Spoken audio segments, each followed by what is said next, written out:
গাড়ির সমস্যা যেগুলো আছে সেগুলো হলো সুজুকির কমন সমস্যা, স্টার্ট নিতে প্রবলেম, গাড়ি স্লো করলে গাড়ি বন্ধ হয়ে যায়, ভাইব্রেশন ইস্যু। তাছাড়া বর্তমানে যেই প্রবলেমগুলো ফেস করতে হচ্ছে এর মধ্যে একটা হচ্ছে ব্রেকটা খ্যাচখ্যাচ করতেছে, সম্ভবত ব্রেক প্যাড ক্ষয় হয়ে গেছে। আর একটা হচ্ছে হর্নটা বাজতেছে না, কি কারণে ঠিক জানি না। চেষ্টা করব আমার যে ফগ লাইটগুলো আছে ফগ লাইটের পজিশনগুলোও একটু উপরে নিয়ে আসা যায় কিনা সেটাও একটু দেখব। তো সব মিলে আজকে যাচ্ছি সার্ভিস সেন্টারে, দেখা যাক কতটুকু কি হয়। বিসমিল্লাহির রহমানির রহিম। আশা করি সবাই ভালো আছেন। কয়েকদিন আগে আমার স্কুটারের 50,000 কিলো রাইড কমপ্লিট হলো। 50,000 কিলো রাইড কমপ্লিট হওয়ার পরে ইচ্ছা ছিল একটা মাস্টার সার্ভিস দেওয়ার স্কুটারটাকে। সময় এবং সুযোগের অভাবে সার্ভিস সেন্টারে আসলে যাইতেও পারতেছিলাম না। আজকে অনেক দিন পরে একটু সুযোগ হইলো, তাই চিন্তা করলাম আজকে স্কুটারটাকে একটা মাস্টার সার্ভিস দিয়ে নিয়ে আসি।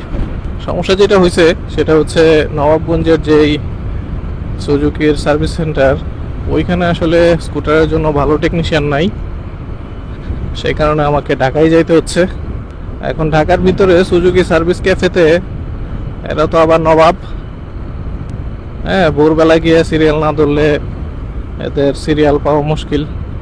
আর ঢাকার ভিতরে অন্যান্য যে সার্ভিস সেন্টারগুলো আছে ওগুলোতে আমার আসলে খুব একটা যাওয়া হয় নাই।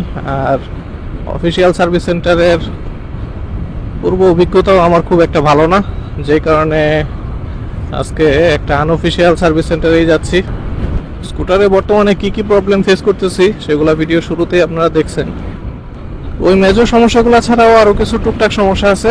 তো সব মিলিয়ে সার্ভিস সেন্টার আমাকে কীরকম অভিজ্ঞতা দেয় এবং খরচ কীরকম পড়ে সব কিছুর বিস্তারিত ইনশাল্লাহ দেওয়ার চেষ্টা করব ভিডিওটাতে।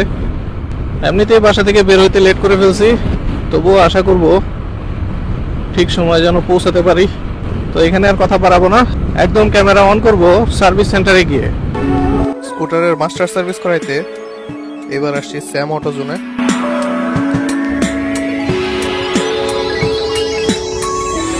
স্কুটারের সার্ভিসিং অলরেডি শুরু হয়ে গেছে।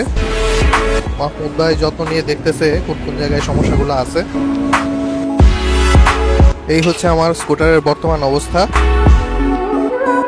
সব দিক দিয়ে মোটামুটি খোলা শেষ। সামনে দিয়ে দেখাই, এইখানে স্কুটারের ইলেকট্রিক্যাল ফাংশন, হর্ন প্লাস সুইচগুলো চেক করা হবে। দুজন একসাথে মিলে প্রবলেমগুলো সলভ করার চেষ্টা করতেছে।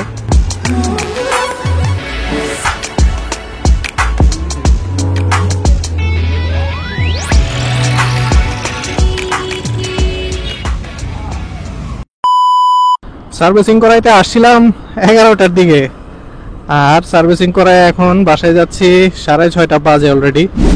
অনেকক্ষণ সময় নিয়ে সার্ভিসিংটা করলো। পেছনের ব্রেক শুটা অনেক দিন ধরেই চেঞ্জ করা হয় নাই, যেই কারণে আমার চাকাটা জ্যাম হয়ে গেছিল একদম। সেই চাকাটা খুলতেই আসলে অনেক সময় লাগছে। তবে একটা জিনিস ভালো লাগছে, মাহমুদ ভাই এবং রিপন ভাই দুজনেই আসলে অনেক ধৈর্য সহকারে সময় নিয়ে সার্ভিসিংটা করছে। তাদের যে যে জিনিসপত্রগুলো টাচ করা দরকার, যেগুলো দেখার দরকার, তারা সেগুলো অবশ্যই দেখছে। তারপরেও আমার যে সমস্যাগুলো ছিল ওই সমস্যাগুলোর দিকেও তারা ফোকাস করছে। তো যে সমস্ত জিনিসপত্রগুলো চেঞ্জ করতে হয়েছে তার মধ্যে মেজর হচ্ছে ব্রেক শু, ব্রেক প্যাড দুইটাই চেঞ্জ করতে হয়েছে। ভাইব্রেশন ইস্যুর কারণে রোলার বলগুলো চেঞ্জ করতে হয়েছে, এবং আমার রোলার যে বাটিটা ছিল ওই বাটিটাও ক্ষয় হয়ে গেছিলো। তো ভাই বলল যে এটা চেঞ্জ না করলে দেখা যাবে যে পরবর্তীতে আবার সমস্যা হবে। সার্ভিস সেন্টার ছিল না, উনি নিজে গিয়ে সুজুকির অফিসিয়াল সার্ভিস সেন্টার থেকে এনে জিনিসটা চেঞ্জ করে দিছে। হর্নটায় সমস্যা হয়েছিল, হর্নটা ঠিক করে দিছে। ইমার্জেন্সি সুইচটা আমার খুব দরকার ছিল, আমি খুব ফিল করতাম যে এই জিনিসটা আমার স্কুটারে থাকা জরুরি। তো এখানে একটা সুইচ ইনস্টল করতে হয়েছে। ফগ লাইটের অ্যারেঞ্জমেন্টটা খুব বাজে ছিল, ফগ লাইটের প্রজেকশনটা ঠিক করে দিল। সবচেয়ে ভালো লাগতেছে যে জিনিসটা, স্কুটার এখন টান দিলেই ভাগে। আগে স্কুটারটা জ্যাম লাগতো, এখন টাচ করার সাথে সাথে মনে হচ্ছে থ্রটলের রেসপন্সটা পাচ্ছি। এবং ব্রেকিংটা এতদিন খুবই বাজে ছিল। ব্রেক প্যাড, ব্রেক শু দুইটাই বাতিলের খাতায় চলে গেছিলো। চেঞ্জ করার পরে ব্রেকটা খুব সুন্দর জমতেছে। থ্রটল রেসপন্স ভালো, ব্রেক ভালো, নো ভাইব্রেশন ইস্যু, হর্ন ঠিক আছে, ইমার্জেন্সি সুইচ লাগানো হয়েছে। তারপরে সাসপেনশনের বুস্ট চলে গেছিলো, সেটাও লাগানো হইলো। স্কুটার পুরাই নতুনের মতো হয়ে গেছে বলতে গেলে। স্কুটার চালায় প্রথম দিকে যে মজাটা পাইতাম, অনেকদিন পরে সেই মজাটা পাচ্ছি। জ্যাম ট্যাম পার হয়ে নবাবগঞ্জে ঢুকতে ঢুকতে রাত হয়ে গেল। খরচের হিসাবটা দেওয়া হয় নাই, যেহেতু আমার অনেকগুলা জিনিসপত্র চেঞ্জ করতে হয়েছে তাই খরচটা মোটামুটি ভালোই হয়েছে। তার মধ্যে আমি আসলে আগে থেকে জানতাম যে আমার টুকটাক জিনিসপত্র চেঞ্জ করতে হবে। এক্সট্রা হিসাবে লাগছে হচ্ছে রোলার বলগুলো যেখানে থাকে সেখানে একটা বাটি থাকে, ওই বাটিটা এক্সট্রা আমার এক্সপেকটেশনের বাইরে কিনতে হয়েছে। ব্রেক শু, ব্রেক প্যাড এগুলাতে 1200 টাকার মতো খরচ হয়েছে। রোলার বল 2 ক্যাটাগরির উনি আমাকে দেখাইছে, তার মধ্যে একটা ছিল 1200, একটা ছিল 1700। আমি যেহেতু বারবার চেঞ্জ করব না, এর জন্য ভালো মানেরটাই লাগাইছি 1700। যেটা রোলার বলের জন্য যে বাটিটা, এটা সুজুকি সার্ভিস সেন্টার থেকে কিনে আনতে হয়েছে, ওটার দাম ছিল 2100। আর horn switch, horn plus emergency switch এগুলোর জন্য মোটামুটি 1000 টাকার মতো খরচ হয়েছে। সাসপেনশনের বুশের জন্য হয়তো 200 টাকার মতো খরচ হয়েছে। সব মিলে প্রায় 9500 টাকা বিল আসছে ওনাদের সার্ভিসিং চার্জ সহ। উনি ডিসকাউন্ট করে সেটাকে 9000-এর মতো রাখছে। মেজর যে সমস্ত জিনিসপত্রগুলো চেঞ্জ করা অতি জরুরি ছিল সব কিছুই আমি মোটামুটি চেঞ্জ করে নিছি। এখন কয়েক হাজার কিলোমিটার নিশ্চিন্তে চালাইতে পারবো। তবে ওনাদের আতিথেয়তা আমার অনেক ভালো লাগছে। যেহেতু সকাল থেকে সন্ধ্যা পর্যন্ত ছিলাম, ওনারা আমাকে লাঞ্চও করাইছেন, অ্যান্ড থ্যাঙ্কস ফর দ্যাট। অনেক দিন ধরে সার্ভিসিং না করানো পিছনের চাকাটা জ্যাম হয়েছিল, এটা খোলাইতে ওনাদের আসলে অনেক কষ্ট হয়েছে। দুজন মিলে অনেকক্ষণ ধরে চেষ্টা করছে, প্রায় 1-2 ঘন্টার মতো। চাকাটা খোলানোর পরে পিছনের ব্রেক শু লাগাইতে হয়। এতক্ষণ যে ধৈর্য ধরে আসলে কাজটা করছে, এটার জন্য আমি অবশ্যই ওনাদের প্রতি থ্যাঙ্কফুল। সাথে গিয়ার বক্সের যে বেয়ারিংগুলো ছিল এগুলো লুব্রিকেট করে দিছে, যেখানে তেল দেওয়া দরকার সেখানে তেল দিয়ে স্মুথ করে দিছে।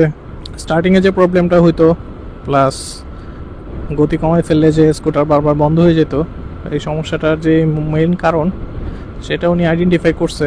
যে সেন্সরটাতে প্রবলেম, সুজুকির অফিসিয়াল সার্ভিস সেন্টার থেকেও আমাকে বলছিল যে এই সেন্সরটাতেই প্রবলেম হয়। তো এর আগেও আমি সেন্সরটা একবার চেঞ্জ করছি, যেটা আইডল অবস্থায় ইঞ্জিনটাকে রানিং রাখে। এই সেন্সরটা ক্লিন করে দেওয়ার পরে এই সমস্যাও সমাধান হয়ে গেছে। তো সব মিলে প্রায় 6-7 ঘন্টা ধরে ওনারা যেই এফোর্টটা দিছে আমার প্রবলেমগুলা সলিউশন করে দিছে। একজন সার্ভিস প্রোভাইডারের কাছ থেকে এর চেয়ে বেশি আর কোনো কিছু আসলে এক্সপেক্ট করার নাই। ওনারা আমার এক্সপেকটেশন ফুলফিল করতে পারছে এবং ওনাদের সার্ভিসে আমি যথেষ্টই খুশি। যেহেতু এটা একটা সার্ভিস সেন্টার, এক একজনের এক্সপিরিয়েন্স এক এক রকম হইতেই পারে। আমার এক্সপেকটেশন অনুযায়ী আমি সার্ভিস ভালোই পাইছি। সো থ্যাঙ্কস টু মাহমুদ ভাই এবং রিপন ভাই আমার স্কুটারটাকে একদম নতুনের মতো স্মুথ করে দেওয়ার জন্য। সো ভিডিও আর বড় করব না। এর আগ পর্যন্ত আমি যতগুলো সার্ভিস করাইছিলাম সবগুলাই ছিল সুজুকির অফিসিয়াল সার্ভিস সেন্টারে। তো সুজুকির অফিসিয়াল সার্ভিস সেন্টারের বিড়ম্বনা নিয়ে আমার একটা ভিডিও আছে, চাইলে ওই ভিডিওটা সবাই দেখে আসতে পারেন। সবাই ভালো থাকবেন, সুস্থ থাকবেন, সাবধানে আপনাদের স্কুটার রাইড করবেন। আসসালামু আলাইকুম, আল্লাহ হাফেজ, হ্যাপি স্কুটারিং।